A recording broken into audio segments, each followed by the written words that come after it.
My Karen coworker threatened to falsely report me to get what she wanted, so I told her to do it, then used her own claims to bury her. I'm a manager at a decent-sized startup marketing firm, and last year we got this new employee, Karen, whose favorite thing in the entire world was to threaten me with false sexual assault allegations. It all started 2 weeks in, when she wanted to leave early on a Friday because she felt like she deserved it. I told her we had a major deadline and really needed her there. She paused and touched her collar like she was adjusting it. "Your tone makes me feel uneasy today. I don't want to report that to upper management," she said in this weird, soft voice. The way she said it made my stomach drop. I approved her request and watched her walk out with this little smile. After that, it became her go-to move. When she wanted a project off her plate, she'd tell me how bad misconduct looks on resumes. When she wanted an extra day off, she'd unbutton her shirt and remind me how easy it was to make men in upper management believe her. I started leaving my door open during all meetings just to make sure evidence was always there. But it didn't help. You see, Karen didn't play this game with only me. Within 3 months, she'd gotten David transferred to another department by telling HR she felt weird after meetings with him. She never filed a formal complaint, just wanted it noted for her own peace of mind. She got his corner office and all his best accounts. Here's where it gets really bad. Our company was bleeding money and had already lost 2 major clients that quarter. We were down to skeleton crew, and this renewal was worth almost 30% of our revenue. Karen was supposed to lead the presentation since she'd inherited it from David. The CEO and his entire board of the company we were set to sign with came in for this meeting, and on the morning of the presentation, Karen just didn't show up, didn't even answer her phone. I had to scramble to cover, and although I did a decent job, it was still a nightmare. The client was furious at how unprepared we looked and gave the contract to a competitor on the spot. When I finally got Karen on the phone 2 hours later, she claimed she'd sent an email last night at 3 a.m. saying she couldn't make it. Of course, there was no email. I told her to get to the office immediately. She strolled in another hour later like nothing happened. I called her into the small conference room and completely lost it. "This is unacceptable," I said. "You just cost us one of the biggest accounts." She tilted her head and gave me that look I'd come to hate. "Your anger feels directed. I'd think about how offenders get treated if I was you." I told her to stop it. "This is about work performance." "Is it though? This energy, this intensity feels like something else." That's when I snapped. I told her I don't care what it feels like. "You're on probation, effective immediately." She got very quiet. "I need to process this interaction. The way you isolated me in here, then process it. File your complaint. Do your little dance, I don't care." Her eyes went wide. Nobody had called her bluff before. She walked out looking unsure of what to do. I can't say I wasn't nervous in the aftermath. And sure enough, an hour later, security escorted me out. As predicted, Karen came to HR with puffed hair, red eyes, and her skirt slightly ripped. She accused me of creating a hostile environment, cornering her in the office, making advances, and demanding favors for job security. I was crushed, or would have been. You see, I had known for a very long time this day would come. I had been documenting everything for months, and more importantly, something she didn't know was that the room we were in had a security camera. I knew I was going to win the case, and on top of that, I made it my mission to crush her. While suspended, I hired a private investigator, and what he found was gold. Her divorce filings showed she'd cheated with her boss at her previous company. That boss's wife had text messages of Karen bragging about knowing how to handle male managers. There were police reports from domestic disturbances at her address, and her ex-husband's custody filing claimed she was manipulative and creates false narratives. The company called me in for an emergency meeting a week later. When I arrived, I was confident, but then I saw Karen's car in the executive spot. Nobody ever parked there. I went inside slowly, almost nervous. I remember pausing outside the conference room door with my folder of evidence. I could hear her inside arguing with someone. I couldn't make out what was said, but the second I opened the door, her face drained of color. She stood up and asked HR if she could sit as far away from me as possible. Apparently, seeing her abuser traumatized her. My jaw dropped on the floor, and it dropped even more when HR pulled a chair for her and had me sit in the corner of the room. Karen kept acting nervous and glancing at me every few seconds, before apologizing to the HR guy and telling him she's sorry I just make her anxious and slightly unsafe. The meeting started 5 minutes later, and as soon as it did, the HR guys turned to me and said, "We're going to have to suspend you indefinitely pending an investigation." My world stopped. I sat there frozen, trying to process what was happening. The HR representative shuffled through papers, while Karen dabbed at her eyes with a tissue. My hands gripped the folder of evidence so tight the edges crumpled. "This is insane," I finally managed to say. "I have documentation showing we'll review everything during the investigation," the HR guy interrupted. He slid a paper across the table. "For now, you need to sign this acknowledging the suspension." Karen shifted in her chair, making a small whimpering sound. The HR representative immediately turned to her with concern. She waved him off weakly, then glanced at me before looking away quickly. I opened my folder and pulled out the security footage screenshot. The conference room has a camera. It recorded our entire conversation about her missing the client meeting. The HR guy barely glanced at it. "We're aware of the camera. The footage is being reviewed as part of the investigation. Then you'll see she's lying about everything," I said, my voice rising despite my efforts to stay calm. Karen flinched dramatically. "Please, can we just get through this? I don't feel safe with him getting aggressive again." "I'm not being aggressive. I'm defending myself against false accusations." The HR representative held up his hand. "Mr. Thompson, please lower your voice. Ms. Henderson has been through enough." I stared at him in disbelief. Karen had them completely fooled. She sat there playing the perfect victim while my career hung in the balance. "The investigation will be thorough," he continued. "In the meantime, you're not to contact any employees or clients. You'll need to turn in your laptop and badge before leaving." My phone buzzed. A text from an unknown number should have given me that that promotion. I looked up at Karen. She was focused intently on the HR representative, but I caught the slight upturn at the corner of her mouth. She just texted me, I said, showing my phone to the HR guy. He frowned. That number isn't registered to any employee. Of course it isn't. She's using a burner phone. Karen's eyes went wide with fear. He's scaring me. Can security please escort him out? The HR representative nodded and picked up his phone. Within minutes, 2 security guards appeared at the door. I stood up, clutching my folder. This is a mistake. When you see that footage, the company takes all allegations seriously, the HR guy said. We'll be in touch within 2 weeks regarding next steps. The security guards flanked me as I walked out. We stopped at my office where I watched them pack my personal items into a box. 5 years of work reduced to a cardboard container. In the parking lot, I sat in my car and called my lawyer. He answered on the second ring. They suspended me, I said, indefinitely. Based on what evidence? Her word. That's it. They wouldn't even look at my documentation. He sighed. Unfortunately, companies often take the cautious approach with these allegations. Send me everything you have. We'll prepare for the worst. After hanging up, I drove home in a daze. My phone kept buzzing with texts from coworkers asking what happened. Word traveled fast in our office. That evening, I got an email from HR. They'd scheduled my first investigation interview for Monday morning. I spent the weekend organizing my evidence chronologically. Every inappropriate comment Karen had made, every witness who'd seen her behavior, every project she'd sabotaged. Monday came too quickly. I arrived at the office 15 minutes early, but had to wait in the lobby since my badge no longer worked. The security guard watched me like I might bolt for the elevators. The investigator was a woman I'd never seen before, probably external. She introduced herself as Ms. Chen and led me to a conference room on the first floor, far from my usual area. Let's start from the beginning, she said, opening her laptop. How long have you worked with Ms. Henderson? About a year. She was hired last January. And when did the alleged incidents begin? I pulled out my documentation. 2 weeks after she started. She wanted to leave early on a Friday. When I said no because of a deadline, she threatened to report me for my tone. Ms. Chen typed without looking up. Did you report this threat? I thought it was just a weird interaction, but it became a pattern. I walked her through each incident, showing emails and text messages. She took notes, but her expression remained neutral. What about the day of the client meeting? She asked. Karen was supposed to lead the presentation. She didn't show up, didn't call. We lost the account because of it. And then? I called her into the conference room to discuss her performance. That's when she made more threats about reporting me. I told her she was on probation. Ms. Chen looked up. Multiple witnesses report hearing shouting from that room. I raised my voice, yes. I just watched her cost us 30% of our revenue. Ms. Henderson claims you cornered her and made inappropriate advances. I pushed the security footage screenshot across the table. The camera will show that's a lie. She glanced at it. We're having some technical difficulties accessing that particular footage. My stomach dropped. What kind of difficulties? The file appears to be corrupted. IT is working on recovering it. Of course it was. I wondered if Karen had help or if the company was just covering themselves. The interview continued for 2 more hours. Ms. Chen asked about my relationship with other female employees, my management style, my personal life. Each question felt like another nail in my coffin. As I left, I passed Karen in the lobby. She was chatting with the receptionist, looking perfectly normal. When she saw me, her face crumpled into fear and she hurried toward the elevators. The receptionist gave me a cold look. The security guard stepped closer. I walked out feeling like a pariah. That afternoon, my phone rang. Unknown number. You should just quit, Karen's voice said when I answered. Make this easy on everyone. I'm recording this call, I lied. She laughed. No, you're not. But even if you were, this is my friend's phone. Good luck proving it's me. What do you want, Karen? I already got what I wanted. David's accounts, his office, and soon, your job. The truth will come out. The truth? She sounded amused. The truth is that you're a middle-aged man who yelled at a young female employee behind closed doors. Everything else is just details. She hung up before I could respond. That evening, I noticed a car parked across from my house. It was there when I took out the trash, still there when I walked my dog. Finally, I approached it. The driver rolled down the window. It was a pie, but not mine. Ms. Henderson hired me to document any threatening behavior, he said matter-of-factly. I'd appreciate if you'd return to your house. I stood there dumbfounded. She was building a case that I was stalking her while having me stalked. Back inside, I called my own PI. I need you to dig deeper on Karen. There has to be more. I'm already on it, he said. Found something interesting. 3 jobs in 5 years. Left each one suddenly. Can you contact her previous employers? Working on it, but these things take time. Time I didn't have. Every day suspended was another day Karen solidified her story. The next morning, I woke up to emails from 3 clients asking if I was still handling their accounts. Someone had told them I was taking a leave of absence for personal issues. I couldn't respond without violating the no contact order. I forwarded everything to my lawyer. By afternoon, my LinkedIn was blowing up. Karen had posted about finding the strength to speak up against workplace harassment. She didn't name me, but anyone from our company would know. The comments were supportive. So brave. Thank you for sharing. This happens too often, I wanted to scream. Instead, I channeled my frustration into organizing my defense. I created a timeline of every interaction, cross-referenced with emails and calendar entries. That's when I noticed something. The day Karen claimed I made advances, she'd sent an email to her personal account at 3:47 p.m. The subject line was just a period. The body was empty except for an attachment labeled insurance. I couldn't access the attachment, but the timing was suspicious. Our confrontation had been at 3:30. I called my lawyer. She planned this. She sent herself an email right after our meeting. Speculation, he said. Unless we can see what she sent, it's meaningless. Wednesday brought my second interview with Ms. Chen. This time she had Karen's full statement. Ms. Henderson claims you've shown a pattern of inappropriate behavior. Can you explain these text messages? She showed me me screenshots of messages I'd never sent. Flirty, inappropriate things from a number that looked like mine, but was one digit off. That's not my number, I said. Check my phone records. We have. The number isn't registered to anyone. Because she faked them, Ms. Chen's expression didn't change. Let's move on to the conference room incident. We went through it again and again. Each time she found new ways to make my actions sound sinister. Why did I call Karen in alone? Why that particular room? Why did I close the door? Because it was a private performance discussion, I said for the 5th time. Ms. Henderson feels you chose that room because it's isolated. It's the only small conference room available. Check the booking system. She made another note. I realized she wasn't investigating the truth. She was building the company's defense against a potential lawsuit. After 3 hours, I was exhausted. As I gathered my things, Ms. Chen said, we should have a determination by Friday. What about the security footage? Still working on recovering it. I knew then it would never be recovered. Thursday morning, my PI called with news. Found Karen's previous manager. He can't say much, but he confirmed she left under unusual circumstances, and he'd be happy to provide a reference about her creative approach to workplace dynamics. That's code for something, obviously, but without specifics, it's not much help. I hung up feeling defeated. Even if I proved Karen was a serial manipulator, would it matter? The company just wanted this to go away. That afternoon, I saw Karen's car at the grocery store. I immediately left without buying anything. The last thing I needed was her claiming I was following her, but when I got home,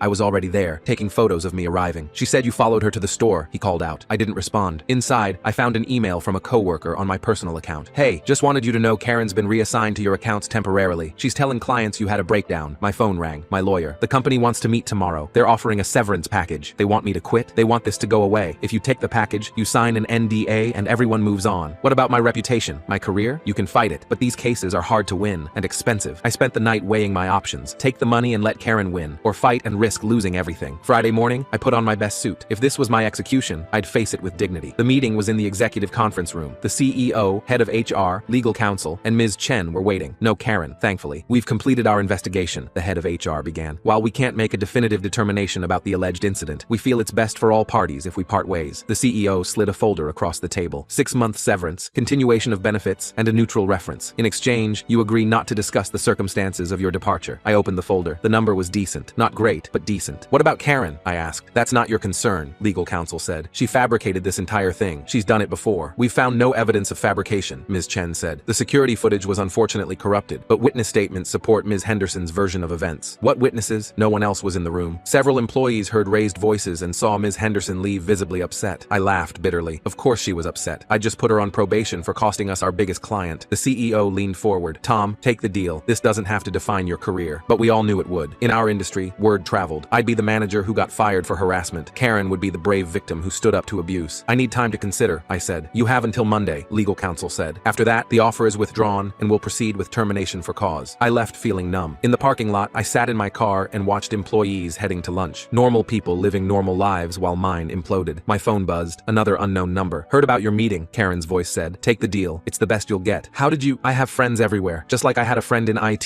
who helped with that pesky security footage. My blood ran cold. You admitted to destroying evidence. I'm recording this. Are you? Check your phone. I looked at the screen. The recording app I'd started when I answered wasn't running. It had crashed. Technology is so unreliable, she continued. Just like security cameras. Take the deal, Tom. Move on. Find a new job in a new city where no one knows what you did to me. What I did? You're destroying my life because I wouldn't let you leave early. No. Her voice turned hard. I'm destroying your life because you thought you could control me. Just like David thought he could. Just like my ex thought he could. Your ex? She paused. When she spoke again, her voice was different. Vulnerable. You have no idea what I've been through. What men like you put women through every day. Karen, I never. Take the deal, she said, back to her cold tone. Or I'll make sure everyone in this industry knows exactly what kind of man you are. The line went dead. I spent the weekend in a haze. My lawyer advised taking the deal. My friends said to fight. My family just wanted it over. Monday morning, I signed the papers. By afternoon, I was cleaning out my office under security supervision. 5 years reduced to 3 boxes. Karen watched from across the floor, talking animatedly with my former team. As I waited for the elevator, she appeared beside me. For what it's worth, she said quietly. It wasn't personal. I needed your job. This was the fastest way. The elevator doors opened. I stepped inside without responding. You'll land on your feet, she called out as the doors closed. Men like you always do. But as I drove away from the building for the last time, I wondered if she was right, or if this was just the beginning of a war I'd already lost. My phone rang. My PI. Got something interesting, he said. Karen's ex filed a restraining order last week. Claims she's been harassing him, making false accusations to his employer. I pulled over. Are you serious? Dead serious. And get this, he says she threatened to do the same thing she did to her previous bosses if he didn't pay increased alimony. Can we use this? You signed an NDA, remember? But I'll keep digging. Something tells me Karen's going to do this again. And next time, someone might be ready. I sat there on the side of the road, watching traffic pass. Somewhere in the city, Karen was probably at my old desk, handling my accounts, living my life. But for the first time in weeks, I felt something besides anger and despair. I felt felt hope, because if Karen had done this before, if she was doing it to her ex, then eventually, inevitably, she'd do it again. And maybe, just maybe, the next person would be ready for her. I drove home with the PI's words echoing in my head. Karen was doing this to her ex too. The pattern was bigger than just me. That night, I couldn't sleep. I kept refreshing LinkedIn, watching the comments pile up on Karen's post. Former colleagues who knew me for years were praising her courage. My phone lit up with another unknown number. I didn't answer. The next morning, I started driving for Uber full-time. Bills wouldn't pay themselves while I figured out my next move. My first passenger was a chatty woman who worked at a competing marketing firm. She mentioned they were hiring, but when I expressed interest, she asked for my LinkedIn. I made an excuse about updating it. 3 days into my new routine, I picked up a familiar face. Ben from accounting climbed into my back seat, did a double take, then tried to act like he didn't recognize me. "Tom, man, I heard you were taking some time off." "Something like that," I said, keeping my eyes on the road. He shifted uncomfortably. "Look, everyone knows Karen's full of it, but nobody wants to be her next target. Smart. She's been asking about you, where you're living, what you're doing. Told Min from design that she's worried you might retaliate." My hands tightened on the steering wheel. "I signed an NDA. I can't even defend myself." "Yeah, well, she didn't sign anything. She's been telling anyone who'll listen about the trauma you caused, even started a support group for workplace harassment survivors." I dropped Ben off without another word, but his information explained why I'd been seeing Karen's car in my neighborhood. She wasn't done with me. That afternoon, I parked outside a coffee shop between rides. Through the window, I saw Karen sitting with 3 women from our office. She was gesturing dramatically, occasionally dabbing at dry eyes. One of the women hugged her. My phone rang. "My lawyer. We have a problem. Karen's attorney contacted me. She's considering a civil suit for emotional distress. She got everything she wanted. My job, my reputation. Apparently that's not enough. She claims ongoing trauma from your stalking behavior." "What stalking behavior?" "Her PI has photos of you at the same grocery store, the same coffee shop. She's building a pattern." I looked at the coffee shop window. Karen was staring directly at me, a small smile playing on her lips. She'd orchestrated this. "I'm working. These are normal places. Doesn't matter how it looks to you. It matters how it looks to a judge. You need to vary your routine. And Tom, document everything. Every ride, every stop. Create your own timeline." I started my car and drove away, catching Karen's satisfied expression in my rearview mirror. The next 2 weeks became a careful dance. I changed my routes, avoided any place Karen might be, and documented every minute of my day. But she was always one step ahead. She started showing up at gas stations right after I left, making sure security cameras caught her looking frightened. Her PI would arrive minutes later to document her distress. I knew because my own PI was tracking them both. "She's got a whole system," he told me over the phone. "Checks your Uber app to see when you're active in certain areas, then positions herself nearby. It's elaborate. Can we prove it?" "Working on it. But Tom, there's something else. I talked to her ex-husband. He's willing to meet." 2 days later, I sat across from Marcus in a diner 40 miles outside the city. He looked exhausted, with the hollow eyes of someone who'd been fighting a losing battle for too long. "She destroyed me," he said without preamble. "Took my kids, my house, my reputation, all with lies. Tell me everything." Marcus pulled out a folder thick with documents. It started small. She'd accused me of yelling when I hadn't raised my voice, said I was controlling when I asked about her spending. Then she started recording our conversations, but only parts that made me look bad. The false allegations came later. When I filed for divorce, she suddenly remembered all these times I'd been inappropriate with her. No evidence, just her word. But her word was enough. I studied the papers, police reports, court documents, therapist notes, a clear pattern of escalation. Why didn't anyone see through it? Marcus laughed bitterly. "Because she's good. She doesn't make big claims, just small, believable ones. Plant seeds of doubt. By the time you realize what's happening, everyone already thinks you're guilty. Your restraining order against her? She's been calling my employer, claiming I'm dangerous, showing up at my apartment building. But she's careful, always has plausible reasons for being there. Would you testify about this pattern?" "Can't. Court order. I'm not allowed to discuss our marriage publicly." She made sure of that. I left the meeting with copies of everything Marcus could legally share. It painted a clear picture, but not one I could use. Not yet. Back in the city, I found an eviction notice on my door. My landlord had received concerning information about my legal troubles. I had 30 days to vacate. I called the landlord, but he wouldn't budge. "I run a family building. Can't have someone with your history here." "What history? I was never charged with anything. Look, I don't want any trouble. Just find somewhere else." That night, I sat in my car outside a 24-hour gym, using their Wi-Fi to search for apartments. Every decent place wanted references. References I couldn't provide without violating my NDA or exposing my situation. My phone buzzed. Unknown number. Against my better judgment, I answered. "Heard you're looking for a new place." Karen's voice was sweet, almost concerned. "That must be stressful. How did you—" "I worry about you, Tom. Living in your car can't be safe. Maybe you should consider moving to another city. Fresh start. Is that what you told David?" Silence. Then, "David made his choice, just like you'll make yours." "I'm not going anywhere, Karen." "No? Well, I hope you find something soon. Winter's coming. Would hate for you to be on the streets." She hung up. I realized she'd just threatened to make me homeless. The next morning, I drove to David's new office across town. He'd landed at a smaller firm, taken a pay cut, but at least he was working. He agreed to see me for coffee. "Don't," he said as soon as we sat down. "Whatever you're thinking, don't. You know what she did to me. I know what she did to both of us. But I have a new job, Tom. A new life. I can't risk it. She's still doing it. Her ex, now me. Who knows who's next? Not my problem anymore." David stood up. "Look, I'm sorry about what happened to you, but I have a family to feed. I can't get involved." He left me sitting there. I understood. Karen had struck him too. My P, I called that afternoon. Found something interesting. Karen's been in therapy for years. Same therapist, Dr. Alexandra Winters. So Dr. Winters has a reputation. She's been sued twice for encouraging patients to make false allegations during divorces. Both cases settled out of court. You think she's coaching Karen? I think it's worth investigating, but carefully. Patient-therapist privilege is strong. I added it to my growing file. Evidence I couldn't use, patterns I couldn't prove. Meanwhile, my money was running out. Uber barely covered my car payment and phone bill. The cheap motel I'd moved into was eating the rest. 2 weeks later, I was grabbing coffee between rides when I saw them. Karen and a man I didn't recognize, sitting in a corner booth. She was crying, gesturing frantically. He was taking notes. My blood ran cold. She was doing it again, setting up another target. I texted my PI the location and the man's description. Within hours, he had a name. Jamie Morrison, Karen's new manager. She's been working there 3 weeks, my PI reported, already complaining about his aggressive management style. We have to warn him. With what? You're under an NDA. You reach out to him, she'll sue you into oblivion. I watched Karen's pattern repeat. The small complaints, the documented incidents, the gradual escalation. Jamie had no idea what was coming. My lawyer called with worse news. Karen's attorney sent a formal demand. She wants a restraining order and damages for intentional infliction of emotional distress. Based on what? The PI's photos, her documented fear, and a statement from her therapist about the trauma you've caused. Her therapist who coaches people to lie? Allegedly coaches. And we can't prove that without violating privilege. The hearing was set for 2 weeks out. I spent every free moment preparing,